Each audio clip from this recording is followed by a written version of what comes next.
When my son was born 15 years ago, I gazed at his angelic little face and anticipated the things I'd teach him. Say please and thank you. Always watch behind your ears. Hey, be sure to share. And oh, while we're having this little chat, no gang raping, okay? That last one wasn't on your list. Mine either. But you know what? I think maybe it should be.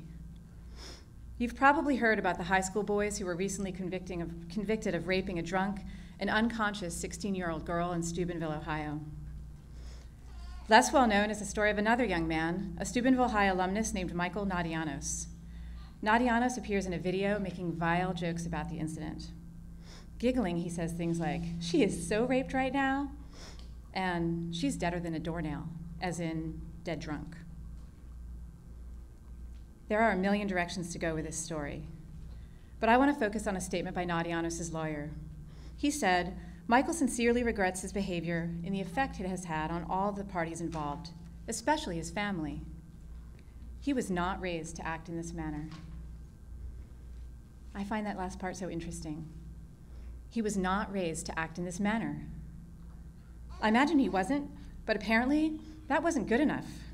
What exactly does it mean to not raise your son to laugh about rape? I'm not blaming Nadianos' parents. This question is for everyone, including me. I think it's important to ask because I recognize this situation. Do you? It reminds me of my own college years where I found myself immersed in a party culture that was downright predatory.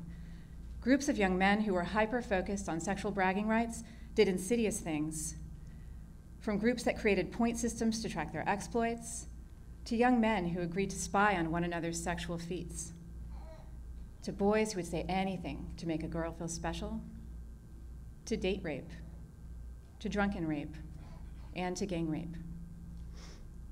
And the perpetrators weren't necessarily psychopaths. They were just the boys next door. So why? Our boys grow up in a culture that normalizes violence against women.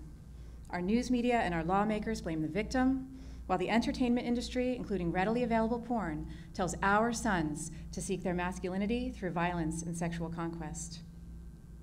Put these ideas in the boiling pot of a young teen's head and add alcohol. Fold in a little group psychology, sprinkle with peer pressure, top it off with a dash of drunken girl, and then stir. We create monsters from otherwise responsible young men. They don't break other laws. They perform well in school. They treat their friends and their family with respect, but they treat women like trash. We need to break this cycle by explicitly teaching our boys to value women as human beings. How do we do that? We can model positive partnerships at home. We could beef up their media savvy by talking about how certain images objectify women.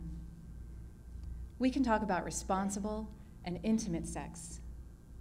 And we can talk about rape. So I told my son about Nadianos' video. I told him how the rules can feel suspended when you're drinking at a party, but that the morning will always bring accountability to the girl, to the law, and to the self. I told him I knew women who were raped in college, that it was not uncommon. I told him he should never touch an unconscious or incoherent girl unless he's trying to help her. I told him that one day he could find himself at a party where friends suggest he have a go at the dead girl in the back. What would he do? The most obvious answer, don't rape the girl, but beyond that, beyond what he wouldn't do, what would he do? I realized as I was asking him that I didn't necessarily know the answer. These kinds of rapes occur in part because bystanders tolerate them. So we agreed he should stop it if he could. Yet I admitted I could easily imagine a situation where that would not be possible. In that case, I suggested he should get out of there, call the police. We speculated that he would probably need new friends after all of that, but who needs those kinds of friends anyway, right? I'm glad he and I had this talk. I know I haven't solved the whole problem, but by giving him the gift of just a little forethought, I'm doing my best to send this one young man out into the world with the understanding that a woman might be a number of things to him. A friend, a confidant, a partner, a lover, but never, never a toy.